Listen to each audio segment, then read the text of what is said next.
Multifamily Mindset podcast. Think bigger. Welcome back to the Multifamily Mindset podcast. I'm your host, Zach Rucker, and we have an awesome guest on today that you guys are going to learn so much about and learn from. I enjoy every time I get to talk to this individual. I enjoy our conversations, and I always come away more excited as well. He just has a lot of joy to him. So, without further ado, our guest today is David Simon. David, thank you so much for taking the time to jump on, and I know we'll have a good discussion today for our listeners. Absolutely. Thank you very much for having me. Yeah, I'm very much looking forward to the opportunity. Awesome. Well, let's give our listeners let them know who are you and kind of your journey getting into multifamily. Absolutely. So my name's David Simon. I'm from Pittsburgh, Pennsylvania. I'm married to my beautiful wife, Carly. I have a son who will be 2 in November. And that's a lot of what my why is. Whenever I got married to my wife is whenever I started Bless This Home, which is a general contracting company out of Pittsburgh, Pennsylvania. We do everything from site developments, additions, kitchens, bathrooms, basements, things of that nature. We got plumbers and electricians on payroll. So that kind of blends very well into this multifamily space. But yeah, that's a lot of what my why is. So I was doing my profit and loss statements for my general contracting company. And I realized to get to the next tier, what I would have to do to scale that. So I was starting to explore different options for the business. And that's whenever the multifamily mindset came across my desk. And the reason that it piqued my interest was, I seen that, it was based out of Maui, Hawaii. And well, that's where Tyler was from. And I lived in Maui for a little while, and I did stone fabrication. And so before I went into business for myself, I worked for a union towel setter. So we traveled all over the country, and I was doing rooftop bars in Texas. I was doing Burlington coat factories all up and down the East Coast. So I have a lot of connections nationwide with different contractors and stuff like that. And not to mention, Bless This Home is a faith-based general contracting company. So we're actually putting in a handicap ramp at our church, Generations House of Worship in Brackenridge right now. So again, we really do try to help the community as much as we can. And I take these hints from God if I'm going the right direction. And yeah, so when Multifamily Mindset came across my desk, I was like, I'll go to the 3-day event, and that was in September of last year. And before that, I had no real estate experience at all. I knew how to swing a hammer and run a business. I didn't know anything about multifamily or anything. And then fast forward to the 3-day event and, me calling my wife, telling her that I want to make this massive investment to join this program. And, I have an awesome wife. She supported me. She believed in me. And that's so big because, Huge. I didn't even know if I believed in me at that point. So I did it. I took the leap. I paid the money. I joined the mentorship program, and I really dug into kind of what the program had to offer. So I really went through everything in 90 days. I really had a good traction. So when they were saying dig into the markets and build a team and all that stuff, that's exactly what I did. And I just kept posting content. I got the engager. I did all that. And the thing is, the network is kind of really what helped me grow into understanding what this community really has to offer. So I'm not very good with technology. I'm not. So I made a post. I said, I'm not good with technology. And Eddie from DEP, Eddie Espirza, he reached out, man, and he really helps me out. He does all the funnels through my engager and everything. And we've actually formed a great partnership. And then I started posting about market research. I dove so deep into the market. So our market's Columbus, Ohio, and Pittsburgh, Pennsylvania, which is where my contracting company's out of. And I just kept posting content about my market, and they came to me. I had Laura Swartley reach out to me, and the next thing you know, I'm now a managing partner at Tri-State 7 Investors. So there's 6 of us. We're actually working with you as sponsorship with Ethos Capital. Mhm. And we, as well as a few other sponsors on some smaller properties, some sponsors here in Pittsburgh as well. But the thing is, I really kind of dug into what the program had to offer. I didn't like numbers, so I knew I had to learn underwriting. And I just kept digging into everything. And then there was a platform switch at some point in there. Mhm. And I never really got into the new platform too much. At that point, I was really into building the team out, finding and refining what my superpower was within this space. And yeah, continuing to network. Yeah. So we were looking at Columbus, and yeah, that's a little bit about myself. And Yeah. yeah, Yeah. We'll take it. We'll break it down now. From going in kind of through that whole journey there. But uh, so we'll backtrack a little bit. So you have a construction, business that you started, and you started to build that. You got people on payroll. That definitely does play a factor, right? You said you didn't know anything about multifamily, but owning a business uh, uh, plays a factor in because you understand it. When starting a business, there's a lot of work that goes into it, right? How long ago did you start your construction business? I've been in business about 5 years, and 5 years. since starting multifamily, I've actually transitioned out. So I don't swing any of the tools anymore. I'm just focusing on scaling, which is But nice because previously you were though, right? Like you were active in working in your business. And then since this, you decided to make that pivot. So what was that change that made you start transitioning to that and of working more on your business instead of in your business? What was that? Just give the listeners a little bit more of like what was going on then, um, and how that transition's kind of gone so far. absolutely, absolutely. So yeah, so the transition really happened whenever I went to the free event from Tyler, and I was just kind of just awestruck at the possibilities with real estate and passive income. And I know how to build houses, from the foundation to the roofs. We can do all of it. And I of course thought one day I'd get into single family rentals, just because keep my guys busy. And since I went to that multifamily event, it really just struck me that you don't have to work so hard. If you know the right people and build the systems the right way, then there's an easier way. I mean, that's huge right there. It's a huge mindset shift right there that you just had was you don't have to work so hard. It's about being, a lot of people will say, don't work harder, work smarter, right? And so it Mhm. was figuring out a way to transition that and to put those systems into place. And I'm really big on systems and trying to, all the work that we do, like, can we make it more efficient, right? And you're able to find the way to kind of pull yourself out from that. So you're able to do that now, and now you don't work in your business, you more work on your business and scaling that.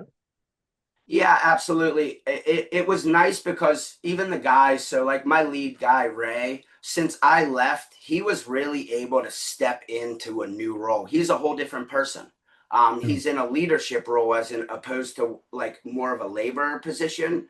And again, I'm able to, bless him with pay increases, and just it's moving people into new chapters. And, now that, I have blessed this home investments, I have such a big dream that it's just we're vertically integrating everything together. So, ultimately, we can all be at, an ownership position. Mhm. Oh, I love that. I love that. Uh, so then you joined MFM, kind of helped that transition in your construction. business with that. And then from there, you dove all in and you learned it. And you know, you mentioned that point that yeah, you kind of haven't been as involved into the platform necessarily, but you've been taking action. And I think that's the big piece is you started taking action since day one of learning. Now you've learned a lot, and now it's about going and taking more action. You know, you don't have to just sit and learn all the time. And some people will stay in and just learn and be on all the calls and just learn. But you lose something is you start to lose momentum because you're just learning and you're not actually making progress on the business, right? And that's the other piece of similar to you starting your business, you're working in it instead of on it, right? So if you're just learning, you're kind of just in this. But when you start working on your business, taking that action, that's where you can really get some momentum there. And so, you know, huge props to you. And I hope our listeners kind of take that away is like, go out and do the work, right? And network, right? Like you said, you're posting, you're going to events, and you're connecting with people, which has allowed you to continue to make that momentum because as you know, as building your business, you know, you're not in this by yourself. It's you have a team to help you. Absolutely. Perfect. So I would love to jump in more. You know, you've been learning into the program. What have you been able to do up to today? With you know, it's been almost a year since you know first went to an event. What are you up to today? You got your business, scaling your business. You know, what have you been able to accomplish in multifamily now? Absolutely. So when I became a managing partner at Tri-State 7, we were really focused on Columbus, Ohio, and we were doing some big things over there. And there's quite a few people in this group, one of which is named Sean, and him and I, we kind of immediately hit it off. And he's actually a managing partner at Bless This Home Investments.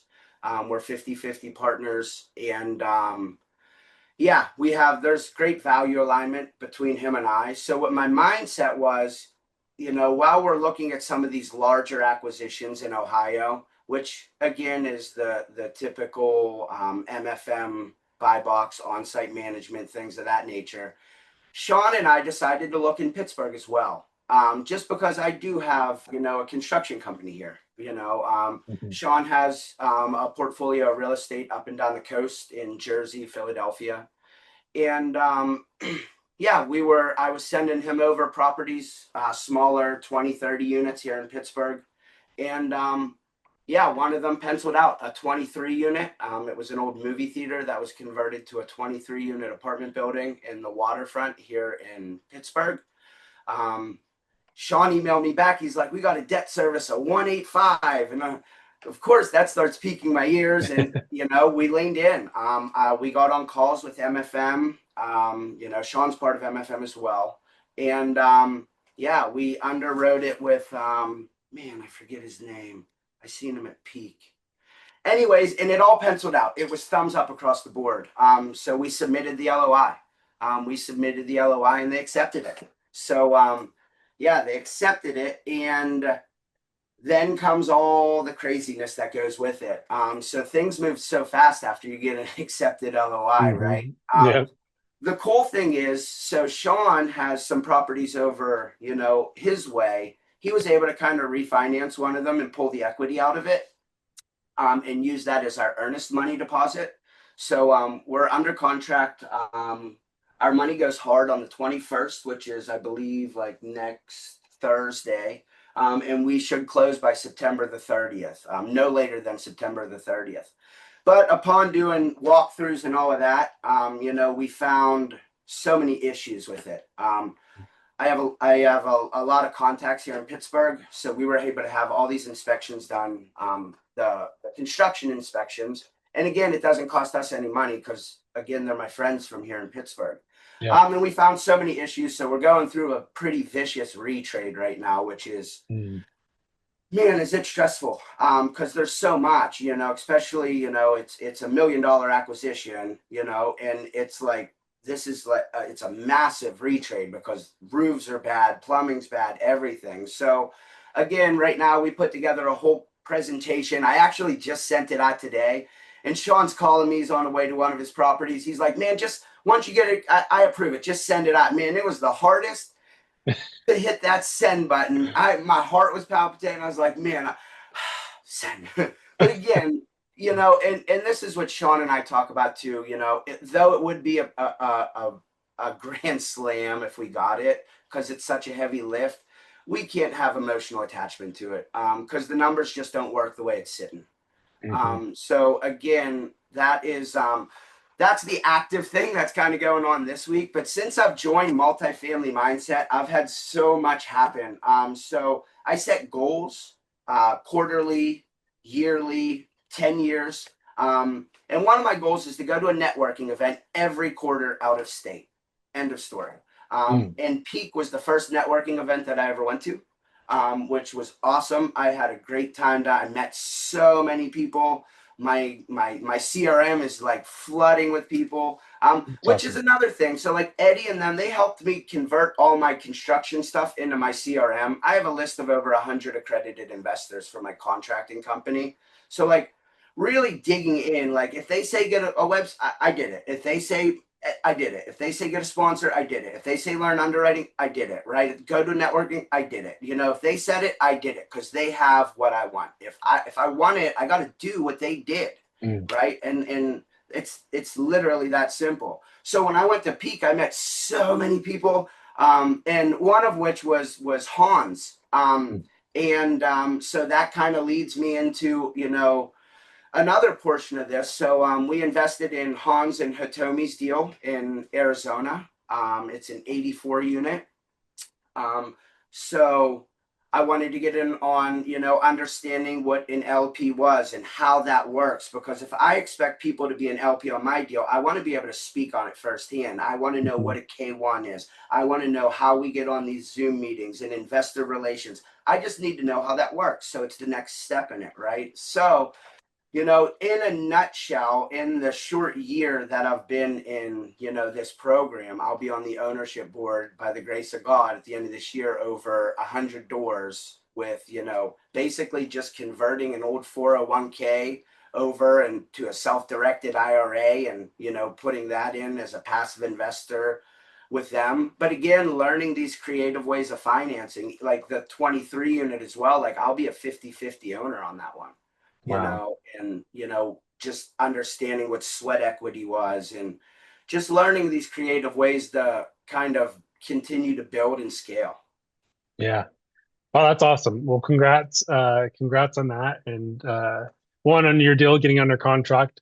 I mean, just getting an LOI accepted is a big accomplishment to be able to get there and then work through that. So hopefully that will hopefully that retrade goes well with you, and you can make the numbers work, and the seller can be accepting of that. I know those retrades are tough. You don't want to do them, but in some instances it has to be done, or misled information, right? I get those. We're going through kind of a similar situation with um, a seller right now. We don't want to do retrades. We always account for buffers and expect, hey, it's going to be worse than what they're saying and how it initially looks. So always count for those buffers, but there are instances where they might have told you something initially, and then it's actually a lot worse than what they were leading on, which is just kind of too much. So I get that. We'll hope that one goes through and move forward with it, and then investing as an LP. Like you made a huge point that hopefully our listeners, understood that as like play that position too as an investor. If you have the opportunity, put yourself as an investor and go through that process of being an investor in a deal, because you learn so much from understanding the process of how an investor feels. You understand the communications of an experienced operator, and you get to kind of get an insight of how they operate and the things you like about that, and maybe the things you don't like about that, and how you would change that in your business. I'm always looking at other operators and seeing pulling things I like from them and what I don't like from them. Just makes the business better, right? So that's awesome. That's exciting. I'd love to touch base on a little bit too behind your company and just the vision you have with that. I know we had a great discussion while at Peak, and um, I love your goal behind it. So tell us a little bit more about behind Bless This Homes and your faith-based value behind that of what you're going for. Absolutely, I would love to, because this is this is the passion project, right?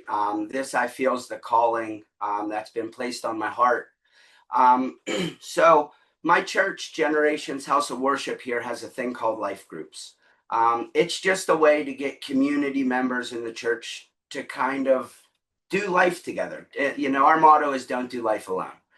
And so, like every Monday during the summer at 5 o'clock, I go golfing with a bunch of guys from the church. My wife hosts one, and they go to different coffee shops throughout the city. And there's so many, from Bible studies to um, how to make, how to bake, how to make sourdough bread. So many different interesting things. So whatever you're good at, you can lead a life group on it. And so, quick story is, whenever I started in September, one of my big whys was, my wife was pregnant. She was pregnant with my second child. And, I wanted to kind of be more present with my family and, scale as well. Unfortunately, she suffered a miscarriage and we lost that child, which was Sorry to hear that. devastating in our Yeah. home. Um, how do you console your wife after something like that? I couldn't. But my church had a life group on grieving, and Pastor Kelsey from our church, she was leading it. She actually has a book that she wrote on the topic. And she'd go to this life group, and she would come home and have a smile on her face. And something inside of me struck in that moment. There was something powerful happening in that room. She was able to lean in, and she shared with me that there was other women that were kind of going through it, and she was able to share her testimony with them and empower these other women. So then it kind of struck me with this multifamily. My vision is to integrate these life groups into our apartment communities. So we would have like a board in the lobby, and that's where you would sign up, scan a QR code. If you want to host a life group, host it. If you want to be part of one, be part of one. So like maybe Susie in 3B hosts a baking life group. And everyone that is in your apartment complex that wants to learn how to bake on Thursday nights meets in Susie's apartment. They bake, right? And or whatever the life group's pertaining to. And there's just fellowship that happens. I think moving forward with this age of artificial intelligence, there's going to be a longing for human connection, like deep connection. And I think this is going to kind of check those boxes, not to mention a value add to a community. Because if Vicky, who was in Susie's baking life group, is $200 short on rent, and there's culture and community. And this kind of sparked, I read a book by Dan Buettner. It's called Blue Zones. Mm. And it's people live longer. They live into like their hundreds. And I read it and I'm like, well, why do they live so long? And Yep. a lot of it is community and what you're eating and how you're talking to people and how you're serving others. So when I got involved with multifamily mindset and they talked about add value, I mean, I'm raised to serve. I don't think there's much difference between adding value and serving, right? So to Mhm. serve the community. So again, integrating this into our apartments. Now, again, there's stuff out there called Apartment Life that kind of touches on this basis. But what we're thinking is something much larger, right? Something that can integrate the communities nationwide. So the 84 unit we own, well, potentially, if we own something in another state, there could be in the lobbies the same type of where you sign up and they could join like a financial peace life group. and it could be nationwide, or there could be a one going through the New Testament if you want to join a Bible study, and it's nationwide. And it'll kind of integrate different people. And I mean, we could be making friends across the country, right? And I think the biggest thing of it is like if you have an older woman in your community that's like in her 70s, I mean, what does the statistics say if her spouse passes away? It's not good. But again, if you have these life groups or just some type of a community involvement, you can help these people tap into their purpose, right? Literally making people live longer, healthier, happier, more meaningful lives. Listen, if that's not I mean, you can't put a price tag on that, right? So I do believe that moving forward that, we're going to be able to change the world one door at a time. And I'm very much looking forward to it. Yeah, I love that. It is so powerful, and sometimes we get lost um, in the sauce of, hey, we're going in, we're renovating, we're raising rents, and then we're selling. And sometimes we do forget the power of putting a community in place, because that gives you renewals, and a lot of people, um, you know, maybe don't realize how powerful a renewal is and how much money you actually save. Maybe you don't raise rents as much as if you were able to get that tenant out and renovate the unit, or or whatnot. But if it's a good tenant, one, you don't have to pay the money on a turn, and two, you don't have to worry about, yeah, bringing a new tenant in, but you have a good paying tenant that continues to create a sense of community. So if you can create that community, keep people there, your operating expenses are going to go down, right? You didn't even touch on that, but that's the part I'm bringing in, is like the benefit as an investor too, is like that's also improving how your property performs, because people are staying there. You don't worry about as much vacancy, as much leasing activity, because people are wanting to stay. They're willing to pay the renewal bumps when you're bumping their rent, because they have created that community there. And so, yeah, having your hand in that is so powerful. And especially this year, I follow, Jay Parsons, and he's really big on data in the multifamily space. And, renewals is at a really like a high this year. There hasn't been as much rental growth for new leases, but renewal has increased. Renewal percentages have increased, where usually you're betting on like 50% of your tenants move out every year. Now it's going up 60, 70% in some portfolios, and maybe even higher in some other ones, where a lot of tenants are actually staying. They're staying put. So if you can create that community at your properties, it's that rent's still growing on the renewal basis, because tenants don't want to move. They don't want to deal with the expenses of moving. And so it actually benefits them too, to just pay an increase in rent to stay there. So if you can create that, that's just so powerful, one, for the community, but then it does draw in other people, and they see that. They sense that at your property, or you get referrals, and so there's so many benefits to that, and I love that. Yeah, absolutely. We definitely thought about from a marketing standpoint too. It involves the community. Like when you're at Mhm. the golf course or the tennis or the pickleball court, like, what's this group? Oh, we're at Garden Aid's apartment. This is our life group. What? You can sign up. Just walk right in the lobby. There's a water fountain too. Fill your water bottle up. Again, I think it really involves the community. So yeah, there's a lot of potential with it, I feel. I love that. I love that. I mean, we're all really exciting, and I love those pieces. So let me ask you, like, what's been, if you had, I guess let me ask this: what's your kind of your best advice for someone jumping in now? You've been in this for about a year. What's like your advice for a newer investor jumping in? Ask for help. Mm, Ask for help. You need help. I promise you need help. And just ask someone. So the bottom, it's all competition. At the top, it's all collaboration.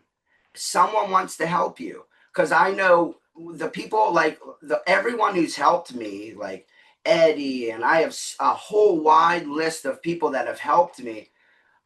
I help them back too. Like it's just so beneficial, the learning, and just take action. Just do it. So I did all the things. I paid the money. I bought the engager. I took the plane ticket. So like that, it's not cheap, right? I want to make sure I get a return on that investment. I don't want to spend all this money. My wife, listen, I want to make sure I get a good return. So again, take action, and ask for help. And when you get stuck, and you will get stuck, ask for help. If and I'm not a numbers person. I can underwrite just because I have to, but I don't underwrite the deals. I do your 10-minute. I watched your part, the 10-minute underwriting. Mhm. That's mine. I can, and here's the benefit of the network. So Sean, my business partner, randomly signed me up for another coaching program. Didn't even know about it.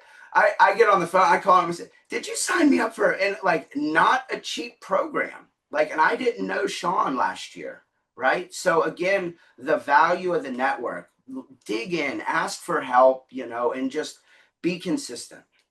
Mm. I love that. And that's a big piece. Yeah, ask for help. I mean, there's a reason why you're joining a network, is to learn and to grow. But ask that help, and then the other piece behind that is, don't just sit with that advice. Go do it. Right? Go take the action. Yeah, use Because the help. actually apply the help that you're getting from it, and going forward from there. Um, that's super valuable with that. No, I love that. So let me ask you just a couple more questions, and they're usually my questions asked most my guests on here. And the next one would be, how do you define success? How do I define success? Man, I didn't answer these I questions. know I'm putting you on the spot with this one. How do I define success?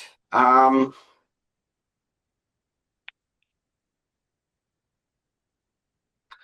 I think a good word is, freedom, the freedom that comes with success. If you're successful at something, you now have freed up, your time.